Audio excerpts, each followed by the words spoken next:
Hello everyone, कैसे हैं आप लोग। Welcome back to the channel. So आज हम स्टार्ट करेंगे चैप्टर नंबर 2 वीडियो 2। तो चैप्टर नंबर 1 हमने कंप्लीट कर लिया है। चैप्टर नंबर 2 की पहली वीडियो आ चुकी है आपके पास और आज हम चैप्टर नंबर 2 की सेकेंड वीडियो को लेके आए जहां पर हम डिस्कस करेंगे रिमेनिंग बिजनेस से रिलेटेड जो भी अकाउंट से रिलेटेड टर्म्स हैं। तो हमने पहली वीडियो में डिस्कस किया था liabilities, assets, capital, drawing on all related terms. तो आज हम देखेंगे बिजनेस में इसके अलावा जो रेगुलर एक्सपेंसेस होते हैं, जो पेमेंट्स होते हैं, जो रिसिट्स जनरेट हो रही होती हैं, इनसे रिलेटेड जो बहुत सारे टर्म्स है, इनके ऊपर बहुत बच्चों को डाउट होता है। तो इनको आज क्लियर करेंगे कि हमारे रिलेटेड जो टर्म्स होंगे रिलेटेड टू कौन, पेमेंट्स एंड रिसिट्स। पैसा खर्च होता है बिजनेस का तो उसको अलग अलग टर्म्स में अलग अलग वे में हम उसको प्रेजेंट करते हैं। तो वो पैसा कब खर्च हो रहा है तो उसको क्या बोलेंगे, और इनकम जो आ रही है, रिसिट जो आ रही है, उसको कैसे लिखेंगे। तो इसमें अकाउंट्स में अलग अलग जगह पर अलग तरीके से उसको प्रेजेंट करते हैं। तो इसमें बच्चे बहुत कंफ्यूज होते हैं, कई टर्म्स को वो सिनोनिम की तरह यूज करते हैं। तो सिनोनिम नहीं है, हर एक स्पेसिफिक टर्म का अपना एक मतलब है। तो अकाउंटिंग की वोकैबुलरी में हम एक एक डेफिनेशन, एक एक पार्ट को इजिली चेक करेंगे और इजिली डिफाइन करेंगे। तो आज इस वीडियो को एंड तक देखिए और आखिरी तक आपको सारे टर्म्स का मतलब आसानी से समझ में आने लग जाएगा। तो देखिए हम स्टार्ट करते हैं अपना पहला टर्म, दैट इज एक्सपेंडिचर। खर्चे की बात हो रही है। एक्सपेंडिचर होता है किसी भी बिजनेस में जब हम पेमेंट करते हैं, लेकिन क्या हर पेमेंट एक्सपेंडिचर है?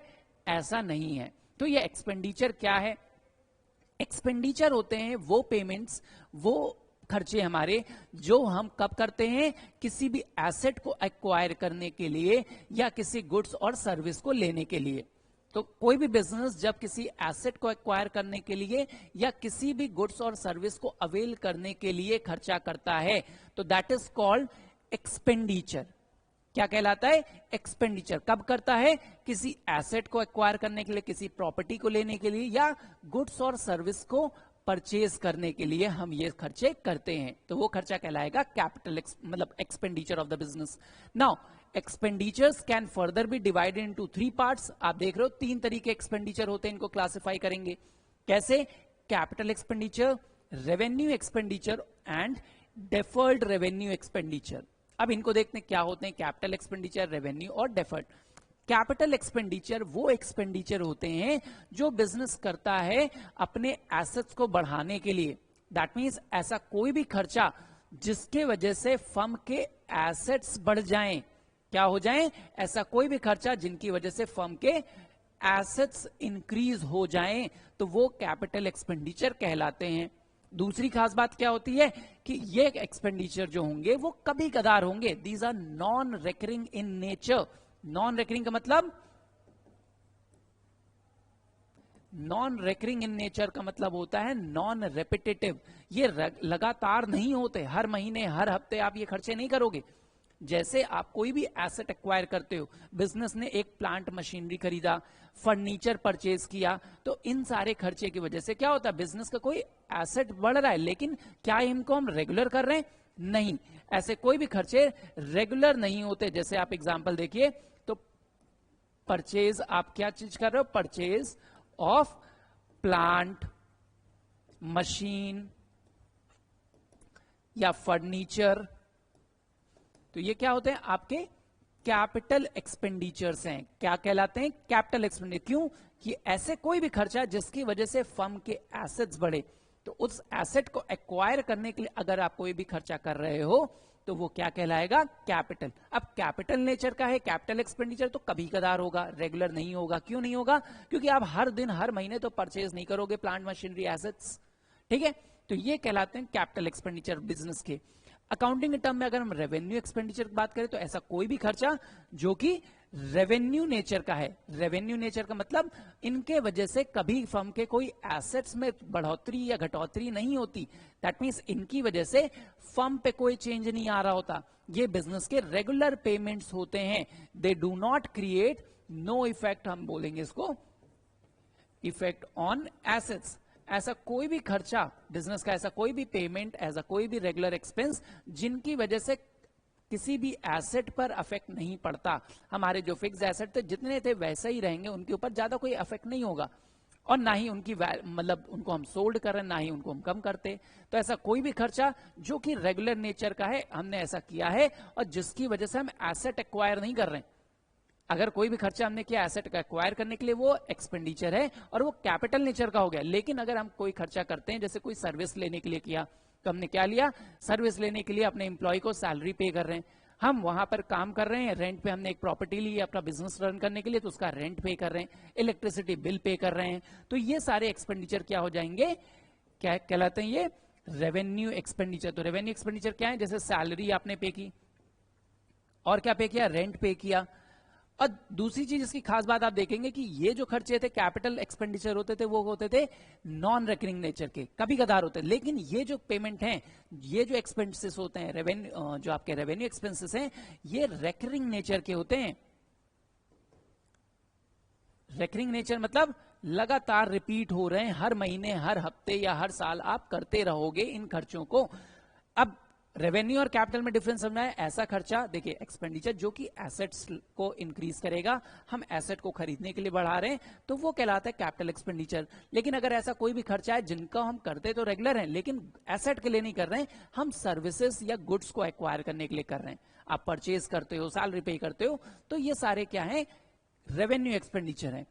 लेकिन कुछ ऐसे एक्सपेंसेस होते हैं जिनको हम बोलते हैं डेफर्ड रेवेन्यू। डेफर्ड वर्ड का मतलब अगर आपको पता होगा तो आप इसको इजीली समझ जाओगे।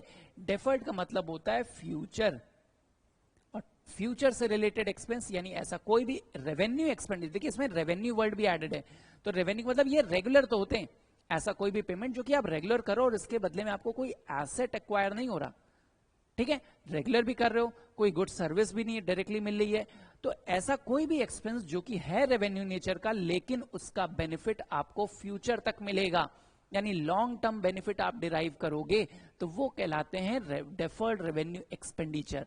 जैसे आपने रेवेन्यू एक्सपेंडिचर किया, सैलरी, रेंट, तो इनका बेनिफिट आपको शॉर्ट टर्म तक मिलता है। इंप्लॉय को आपने अगर सैलरी दी तो 1 महीने काम करेगा या मैक्स टू मैक्स 2 महीने काम करेगा। आप एक बार सैलरी पे करके 6 महीने तो उससे काम करा नहीं सकते। अगर 1 मंथ की सैलरी दे रहे हो और 6 महीने वो काम करे, ऐसा पॉसिबल नहीं है। लेकिन ये जो स्पेशल कैटेगरी है आपके पास, डेफर्ड रेवेन्यू एक्सपेंडिचर, इनका मतलब होता है आप खर्चा तो एक बार करोगे, रेगुलरली धीरे धीरे करोगे, लेकिन इनका बेनिफिट आपको लंबे समय तक फ्यूचर मिलेगा। इसका एग्जाम्पल होता है एडवर्टीजमेंट एक्सपेंडिचर। अगर आपने एडवर्टीजमेंट के ऊपर कोई भी खर्चा किया, तो हर आप बिजनेस देखते हो, कोका कोला का ऐड आ रहा है या पेप्सी का ऐड आ रहा है, मार्केट में मैगी का ऐड आ रहा है, तो हम क्या करते हैं, इनमें रेगुलर खर्चा करते हैं, लेकिन इनका बेनिफिट ऐसा नहीं है कि अगर आपने अक्टूबर के महीने में या नवंबर के महीने में एडवर्टीजमेंट किया तो उसका बेनिफिट सिर्फ अक्टूबर तक मिलेगा, नवंबर तक मिलेगा, इसके बाद नहीं मिलेगा, ऐसा नहीं होगा। इसका बेनिफिट आपको लॉन्ग टर्म तक मिलता रहता है, इसलिए इन खर्चों को बोलते हैं डेफर्ड रेवेन्यू एक्सपेंडिचर। ठीक है, तो एक्सपेंडिचर का मतलब समझ में आया, ऐसा कोई भी पेमेंट जो हम किसी एसेट, गुड्स या सर्विस को एक्वायर करने के लिए खर्च करते हैं। एसेट के लिए किया तो कैपिटल हो गया, गुड सर्विस के लिए किया तो रेवेन्यू किया, और एक स्पेशल कैटेगरी आ जाती है डेफर्ड रेवेन्यू, जहां पर हम रेगुलर पेमेंट तो करते हैं लेकिन बेनिफिट फ्यूचर तक मिलेगा। ठीक है, अब इसके बाद हम देखते हैं सेकेंड टर्म आता है, दैट इज रिसिट्स। रिसिट्स मतलब इनकम की बात हो रही है, यानी इनकम नहीं है, रिसिट इनकम नहीं है, मतलब जो हमारे पास अमाउंट आता है, पैसा, जिसको आप रियल सेंस में, जनरल वे में आप इनकम बोलते हो, प्रॉफिट बोलते हो, तो बच्चे इसमें बड़ा कंफ्यूज होते हैं कि इनकम, प्रॉफिट, रेवेन्यू सब एक ही चीज तो है, ऐसा नहीं है। तो हम बात करेंगे पहले रिसिट्स की।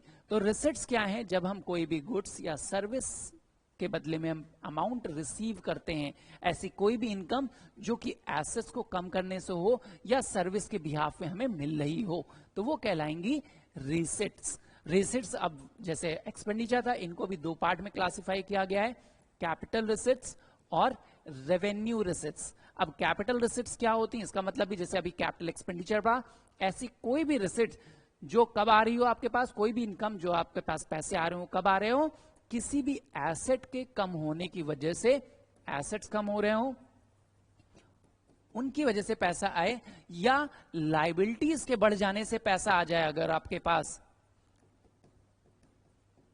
यानी ऐसी कोई भी इनकम आपने जो जनरेट किया, ऐसा कोई भी पैसा जो जनरेट किया है because of reduction in the value of assets और इंक्रीज इन द लाइबिलिटीज।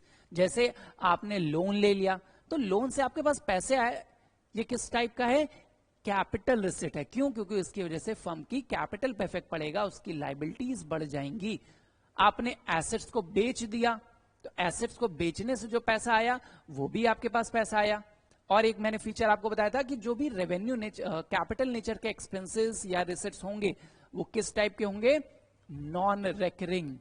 तो ये इनकम भी आपकी जो रिसिट आती है, ये जो रिसिट्स हैं आपकी, ये रेकरिंग नहीं होती, कभी कदार होंगी। ऐसा नहीं कि आप रेगुलर बेसिस पे इनको यूज करोगे। ये रिसिट जो आती है वो नॉन रिकरिंग होती है, मींस कभी कदार, जैसे आपने कभी अपने पुराने एसेट्स को बेच दिया तो पैसे मिल गए, या आपने बोरो किया, लोन लिया, तो लोन आप रेगुलरली तो नहीं लेते हो कि हर महीने लोन ले रहे हैं, ऐसा नहीं होगा। तो ऐसे केस में हम रिसिट्स जो आएंगी वो कहलाएंगी कैपिटल रिसिट्स। कौन सी रिसिट? Capital receipt. क्या होती हैं? नॉन रिकरिंग होती हैं। और ये कब आती हैं? जब आप कोई एसेट्स को बेचो, आपके एसेट्स कम हो, या बिजनेस की जो लायबिलिटीज हैं वो इंक्रीज हो जाएं। ठीक है, क्लियर है?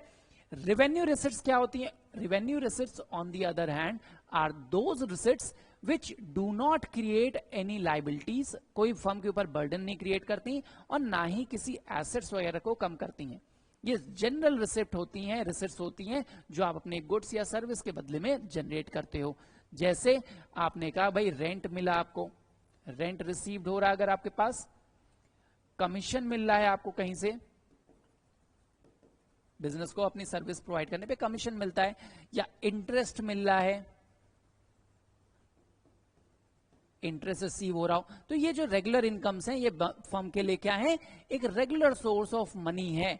इनके पास जो रिसिट्स आती हैं वो रेगुलरली आती रहेंगी और इसकी वजह से फर्म के ना ही कोई लायबिलिटी बढ़ पा रही है, हमने कोई लोन तो लिया नहीं है, और ना ही कोई एसेट्स में कमी हो रही है, ये रेगुलरली आती। इनके लिए आपने देखा ना कि एसेट्स कम होना मतलब सेल ऑफ एसेट्स, आप एसेट्स को बेच दीजिए तो पैसा आ जाएगा, या लायबिलिटी मतलब बोरोइंग्स आप कर लीजिए, अगर आपने कुछ बोरो किया है, लोन ले लिया है तो भी पैसा आ रहा है, एसेट्स को बेच दिया तो भी पैसा आ रहा है। लेकिन क्या रेगुलर करते हो? नहीं, कोई भी बिजनेस ये काम रेगुलर नहीं करता। ये रिसिट आती तो है लेकिन ये कैपिटल नेचर की नहीं है, मतलब रेवेन्यू नेचर की नहीं है, ये कैपिटल है, रेगुलर मिलेंगे आपको। और जो रेवेन्यू रिसिट्स हैं वो कभी कदार नहीं होती, ये रेगुलरली आपको मिलती रहेंगी। रेगुलर मिलेंगी मतलब रेंट मिल रहा है, इंटरेस्ट मिल रहा है, कमीशन मिल रहा है, तो इनकी वजह से फर्म का ना ही कोई एसेट्स बढ़ता है, ना ही कोई लायबिलिटी में चेंज आता है, ना एसेट्स में चेंज आएगा। ठीक है, तो ये दो टाइप की रिसिट्स होती हैं। तो पहला आपने पढ़ा एक्सपेंडिचर और अब आ गया रिसिट्स। अब हम आते हैं इससे रिलेटेड टर्म्स आते हैं, जैसे बच्चे कहते हैं सर ये एक्सपेंस क्या है, फिर रेवेन्यू क्या है, इनकम क्या है, प्रॉफिट क्या है, गेन क्या है, लॉस क्या है एंड कॉस्ट क्या है। इनको एक एक करके हम देखते हैं क्या है। देखिए, एक्सपेंस का मतलब होता है आपने जितना भी खर्चा किया गुड्स को खरीदने में और बेचने में, गुड्स को खरीदने और बेचने में आपने कितना खर्चा किया वो कहलाता है टोटल कॉस्ट। और कॉस्ट लगा दिया तो एक्सपेंस बन गया। तो क्या है ये? Cost on buying and selling goods.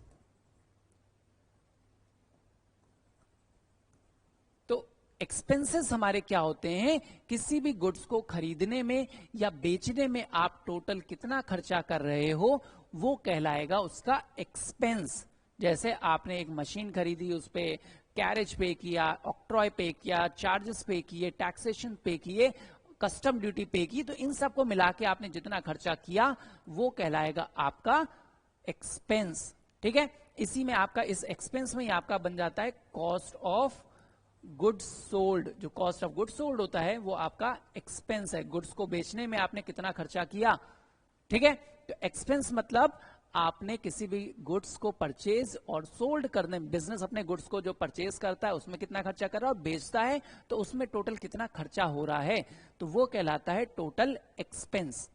Clear है? अब आते हैं रेवेन्यू पे। तो रेवेन्यू क्या है? Income that a firm receive by selling it's goods और रेंडरिंग इट्स सर्विसेज। तो इनकम क्या होती है? रेवेन्यू क्या होता है? प्रॉफिट, या आप कह सकते हैं amount received from sale of goods और सर्विसेज। तो किसी भी गुड्स को बेचने से या सर्विस को रेंडर करने से what ever a firm is receiving is called its revenue.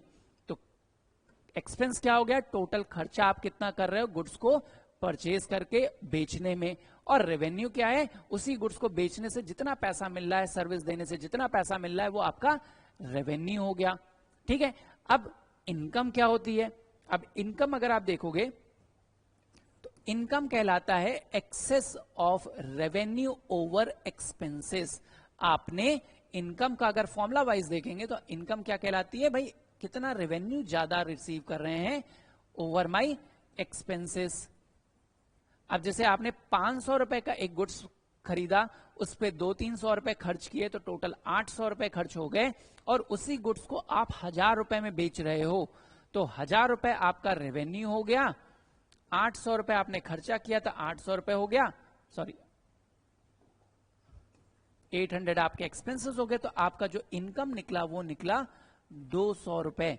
तो 200 रुपए जो आपका आया इनकम। अब बच्चा कहता है सर ये तो प्रॉफिट होता है, नहीं, अकाउंट्स में ये आपका प्रॉफिट नहीं है, ये है इनकम।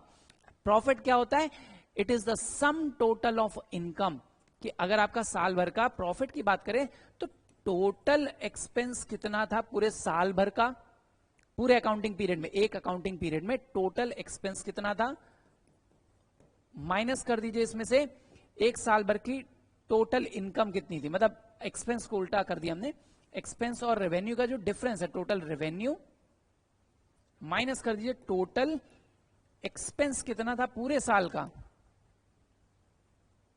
एक अकाउंटिंग ईयर, इन एन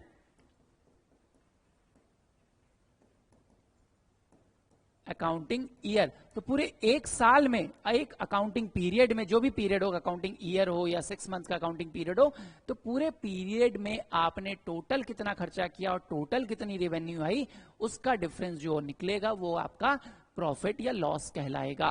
तो इसको अदर वे में भी समझे तो इनकम क्या था, excess of revenue over expenses, वो हमारी इनकम थी कि रेवेन्यू कितना ज्यादा एक्सपेंस है, और इसी इनकम को अगर पूरे साल में हम कैलकुलेट कर ले तो पूरे साल का जो टोटल इनकम निकलेगी वो कहलाएगा प्रॉफिट। तो प्रॉफिट क्या है, income of a given period of time. तो अगर एक महीने की इनकम इतनी है तो पूरे साल की कितनी होगी, उसको मल्टीप्लाई कर लीजिए and you will get the profit. ठीक है, तो प्रॉफिट और इनकम में डिफरेंस आया। इनकम क्या आपकी, किसी भी गुड्स को या सर्विस को बेचने से आप कितना एक्स्ट्रा रेवेन्यू जनरेट कर रहे हो, तो रेवेन्यू जितना जनरेट किया वो आपकी इनकम है, और वही रेवेन्यू पूरे साल भर में कितना आपने जनरेट किया टोटल मिला लीजिए तो आपका एनुअल प्रॉफिट निकल आएगा। अब बच्चा कहता चलिए ये भी मान लिया कि प्रॉफिट है, तो गेन क्या चीज है। अब गेन हमारे बिजनेस में बड़ी ट्रिकी चीज है। बिजनेस के पॉइंट ऑफ व्यू से भाई हमारी गुड्स, हमारा बिजनेस का काम क्या है, गुड्स को परचेज करना या गुड्स को मैन्युफैक्चर करना और उसके बाद उसको सेल आउट करना। उसमें प्रोसेस में जितना भी पैसा लॉस हम हो रहा है उसको प्रॉफिट या लॉस की तरह देखना चाहिए। अब गेन क्या होता है फिर, तो गेन क्या होता है, ये अनएक्सपेक्टेड इनकम है हमारे लिए, जो हमारे बिजनेस से रिलेटेड नहीं है, जिनके लिए हमने बिजनेस में कोई काम नहीं किया, कि हमने बाइंग और सेलिंग से जो प्रॉफिट कमा रहे हैं वो कहलाएगा प्रॉफिट। अमाउंट जो एक्स्ट्रा हम कमाते हैं वो हमारा प्रॉफिट है। लेकिन अगर हमने किसी और तरीके से पैसे कमाए, जैसे बिजनेस के पैसे को हमने शेयर मार्केट में लगा लिया और उससे रिटर्न आया, तो वो हमारा गेन है। या हमने पजल में लगा दिया, सट्टा, आजकल बच्चे वो ना ड्रीम 11 और पता नहीं क्या क्या चल रहा है, सो उसमें अगर पैसे लगाए बिजनेस के और उससे अर्निंग हो गई, तो ये हमारा बिजनेस का काम तो था नहीं, ये हमने अदर सोर्सेस से इनकम अर्न की है, तो ये हमारे लिए कहलाती है गेन। और या फिर कई बार होता है कि एसेट्स को बेचने से आपने पैसे कमा लिए, भाई एसेट्स को बेच दिया, जो पैसे कमाए, प्रॉफिट कमाया, वो भी हमारा गेन है, क्योंकि एसेट्स को बेचना हमारा काम नहीं था, हमारा काम था गुड्स को खरीदना और गुड्स को बेचना। लेकिन अगर एसेट्स को बेच के आपने कुछ पैसे कमा लिए तो वो आपका गेन कहलाता है। तो गेन हमारा क्या है, जो बिजनेस से रिलेटेड इनकम नहीं है, अगर वो इनकम आ रही है जो हमारे मेन ऑपरेशन से रिलेटेड नहीं है, बिजनेस का जो ऑपरेशन है बाइंग एंड सेलिंग है, तो वो कहलाएंगी गेन। लॉसेस का मतलब ऑब्वियस है, लॉसेस का अगर आप मतलब देखिए तो लॉसेस हमारे लिए क्या है, लॉसेस हमारे जो हैं, इसी फॉर्मूले को आप रिवर्स कर दीजिए तो इट इज, या हम रिवर्स वे में दिखाते हैं तो एक्सपेंसेस दिखा दीजिए माइनस रेवेन्यू। तो टोटल एक्सपेंस, टोटल भी लगा लीजिए, minus total revenue of the firm is will give you losses. अगर हमारा टोटल खर्चा ज्यादा हो जाए और टोटल रिसिट जो आ रही है, जो रेवेन्यू आ रहा है वो कम आए, तो हमारा लॉस हो जाएगा। भाई हमने अगर 500 का सामान बनाया और उसको 300 रुपए में बेचा, खर्चा आया टोटल 500 रुपए, 300 रुपए में बेचो तो 200 रुपए जो हमारा पूरे साल का देखोगे ऐसे ही, तो वो कहलाएगा लॉस। ठीक है, फिर आता है एक टर्म कॉस्ट। अब सर ये कॉस्ट क्या है? तो कॉस्ट को अगर आप समझोगे तो कॉस्ट हमारी, इसको हम थोड़ा सा वो करते हैं,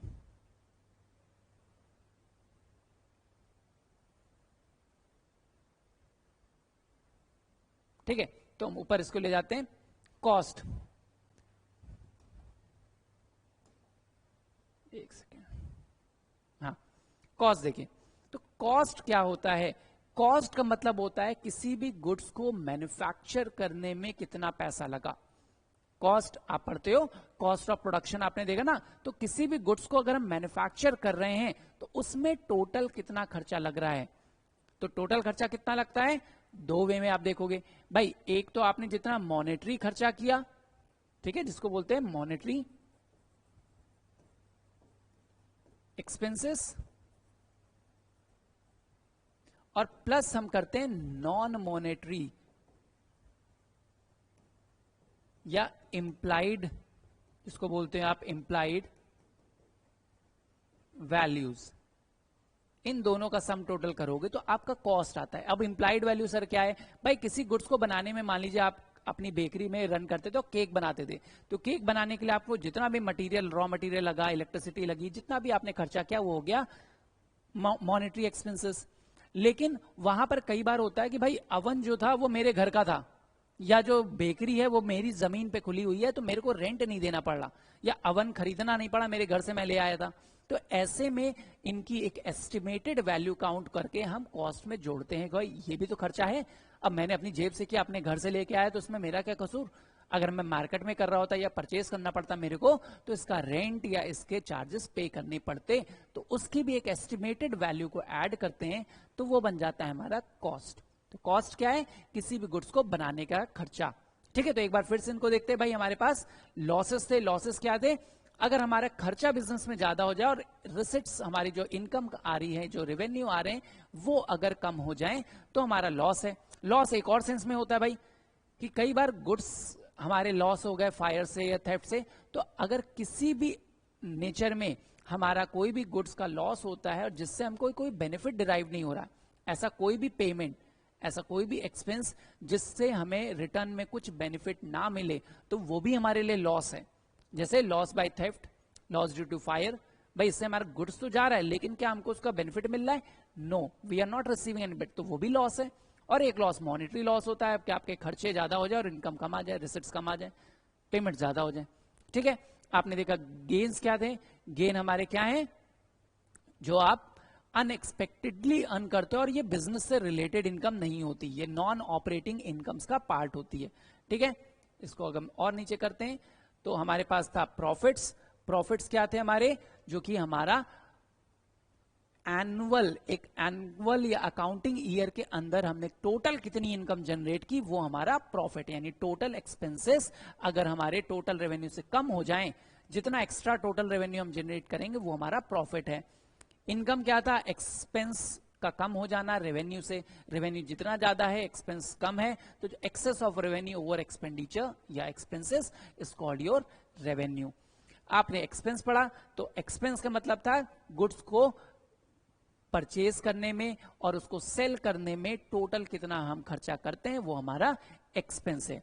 सो आई होप ये टॉपिक आपको समझ में आया होगा। ये सारे जो टॉपिक्स हमने पढ़े, ये सारे रिलेटेड थे बिजनेस के पेमेंट और इनकम से, कि भाई आप कितना पैसा पे कर रहे हो, कितना पैसा आ रहा है, लेकिन इनको अलग अलग वे में अलग अलग जगह पे डिफाइन किया गया है। तो आई होप ये वीडियो समझ में आया होगा।